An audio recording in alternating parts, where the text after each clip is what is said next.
At the Navigant Credit Union Broadcast Center with a familiar face. We've had the House Minority Leader in before. Patricia Morgan, thanks for coming back today. Absolutely, glad House to come. Minority Leader and GOP gubernatorial aspirant. Perhaps. Perhaps. But definitely the House Minority Leader. You had put a release out today. We've heard about this from the governor, this early retirement proposal to address budgetary issues that the state is facing. You not only took a look at the proliferation of state employee spending on state employees. On the payroll. But you picked up something that the governor had herself said as treasurer about utilizing early retirements and how that impacts the pension system. You raised a flag. Yeah, absolutely. I mean, I don't know where you want me to start on this. First of all, I'm just so frustrated because it came to my attention last year, last session, last January, so 9 months ago, that our state payroll costs were really escalating. And I wanted to get to the bottom of it, so I asked the staff for the information. They said, don't put in an APRA request, we'll get you the information. It is 9 months later and I still haven't gotten it. But from what I've been able to get, we're spending $95 to $96 million more on our payroll than we were when Governor Chafee was the governor. That's $95 million more every year. That's a lot of money. Where's it coming from? And I have tried every way. I think they must get in a room and figure out what is the most obscure way that we can give Representative Morgan this information so she can't possibly figure it out.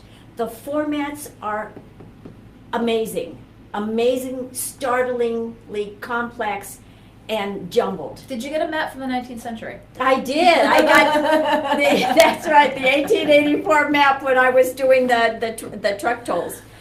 But they simply don't want to give me the information in a format that you and I can digest and understand. And no wonder, because it's $95 million more in spending. Now, we wouldn't have to have this early retirement if we had just kept reins on our payroll.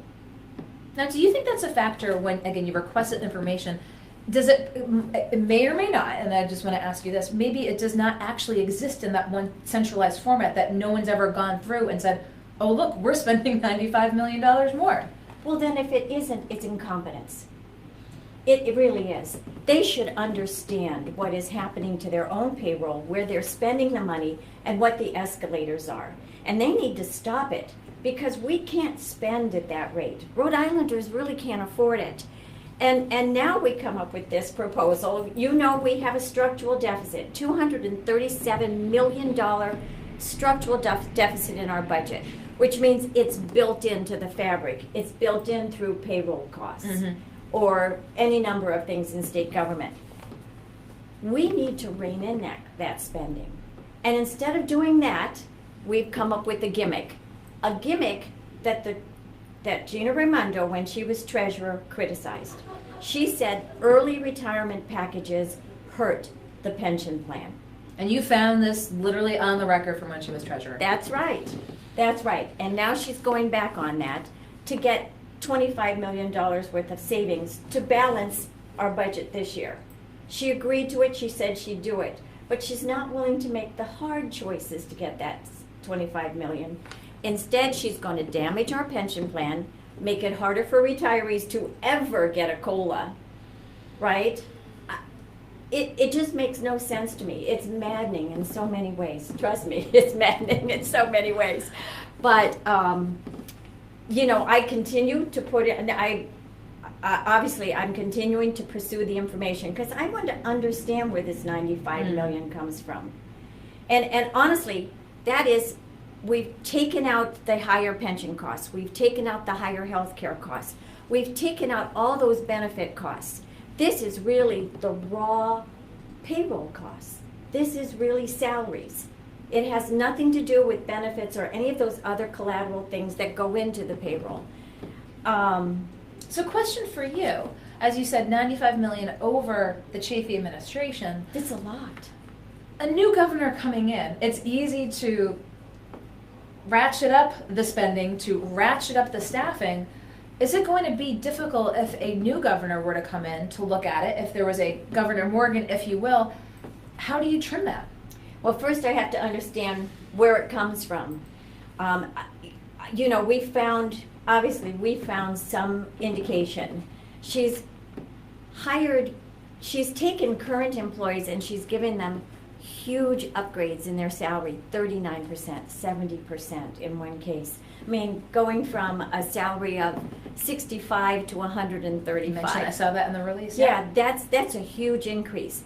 Are we also doing that as people retire and we replace them? Instead of replacing them at 60, we're replacing them at 100.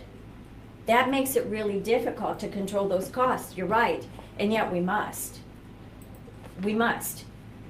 We have a budget deficit now that's only going to grow into the future.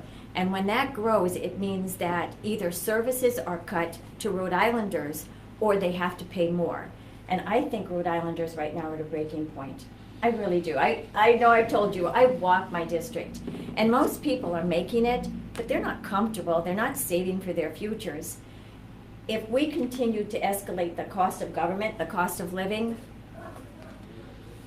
there's too much of a struggle to stay in Rhode Island. So when you brought this and you put the release out and you wanted to bring it to the attention of folks, I mean, at this stage in the game, the governor has proposed this early retirement. Is it just to tell folks what you have compiled in terms of data? I mean, governor could very well go along and make this happen. I hope she doesn't do the early retirements. That's a double whammy. People retire earlier, maybe 2 years earlier. So their contributions, 2 years of contributions aren't going in. 2 years of the state contribution aren't going in, and they're also taking money out sooner. That hurts the pension plan. I mean, you can't have it both ways, right? You just can't. You're kicking that into the future. I get it. She's not going to be here. She didn't want to be here as it was, but I'm sorry, I should take that back. But we really have to control spending now. We have to get our deficit under control. We have to start having a budget that's balanced today and balanced into the future. And we have to start doing those things that make our economy more vibrant. Seriously, we've heard all of the officials up there saying, you know, we're going to grow our way out of this economy. You can't grow out of the economy if you're putting so many weights on it that businesses don't want to come here unless you're paying them to come. So question for you, one of the topics we've talked about before in the past, the Pawtucket Red Sox. The news from General Treasurer magazine are that the cost is higher than what's been told to the public, over that sort of $83 million. Coming out today, the last 24 hours, after there have been so many hearings out there so far, I mean, it is October, we're well through the process. You know, we caught up with Commerce Secretary Stephen Pryor at the groundbreaking of the new hotel here in Providence.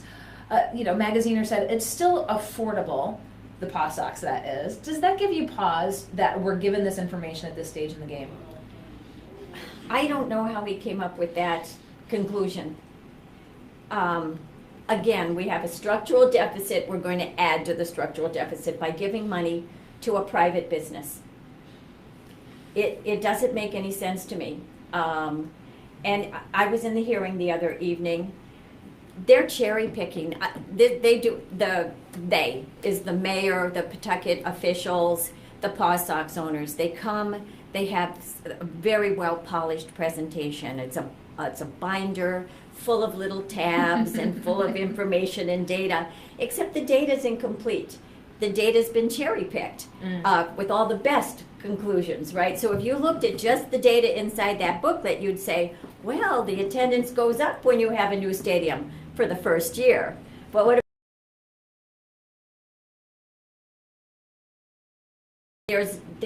we don't know what the lease looks like. Does the lease transfer all of the financial weight onto the taxpayers? I bet it does. We don't know what happens. Right now, the stadium will be new, and for the first 5 years, the owners are saying, we're going to maintain this stadium. Well, what happens in year 20 when you need major renovations? Well, we haven't thought about that yet. So it's really incomplete. I'm